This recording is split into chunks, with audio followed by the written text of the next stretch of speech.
અમરાભાઈ આક્ષેપ કરે એ તદ્દન જૂઠો છે, કારણ કે કેસાજી ક્યારેય આવું બોલે ના.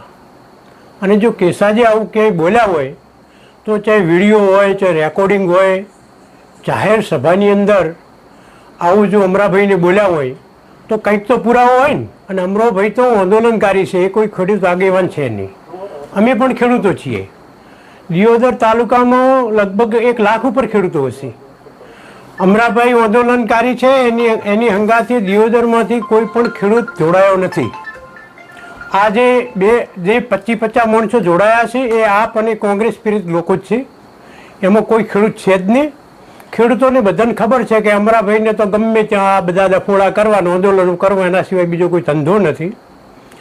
અમે તો ક્યારેય જોયું નથી કે કેસાજી ક્યારે કોઈ ખેડૂત, અરે એમણે તો ખેડૂતો માટે પણ લીધા છે કે હું કોઈ પેલું સ્વીકારીશ નહીં અને સન્માનને સ્વીકારું અને કોઈને ત્યાં કોઈ હાજરી નહીં આપું કોઈના ત્યાં, પણ ખેડૂતો માટે હું રાત દિવસ મહેનત કરીશ. સતત હું તો એ જોઉં છું કે આખા ગુજરાતમાં બધે જોઉં છું, પણ અટલ ભૂજલ યોજના માટેનું જો આયોજન કર્યું હોય, સતત ખેડૂતોને બોલાવવા, ખેડૂતોની હંગાથી ચર્ચા કરવી, શું કરવાથી આપણા વિસ્તારમાં પાણી આવી શકે, શું કરવાથી ખેડૂત જીવતો રહી શકે, એના માટે સતત પ્રયત્ન કરતા હોય છે.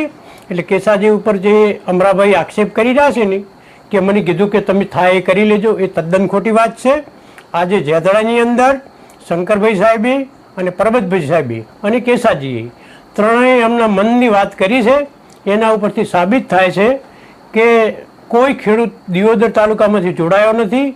ગુજરાતના ખેડૂતોને પણ, તમામ ખેડૂતોને હું એક ખેડૂત પુત્ર તરીકે વિનંતી કરું છું કે આવા એક આંદોલનકારી માણસની વાતોમાં આવી અને કોઈ જોડાય નહીં. કેસાજી પણ એક ખેડૂત પુત્ર છે, એ પણ એક સીમાંત ખેડૂત છે, નાના ખેડૂત છે. એમનો એક જમીન સાથે જોડાયેલા છે. વર્ષોથી એમણે મજૂરી કરી અને આટલી તરક્કી કરી છે. એટલે કેસાજીને કોઈ પણ એમ ના કહી શકે કે કેસાજી આવું ઉદ્ધત વર્તન કરે. તો એક ઋષિ જેવો માણસ છે. રાત દિવસ આ લોકોની પ્રજાનું કઈ રીતે હિત થાય, નાનામાં નાના માણસને કઈ રીતે સરકારની યોજનાનો લાભ મળે, એના માટે સતત મથતા રહે છે. એટલે કેસાજી પ્રત્યે જે એલફેલ લોકો બોલે છે એ તદ્દન જૂઠી વાત છે. અમે અહીંના બધા ખેડૂતો 18 આલમ કેસાજીની સાથે જ છીએ.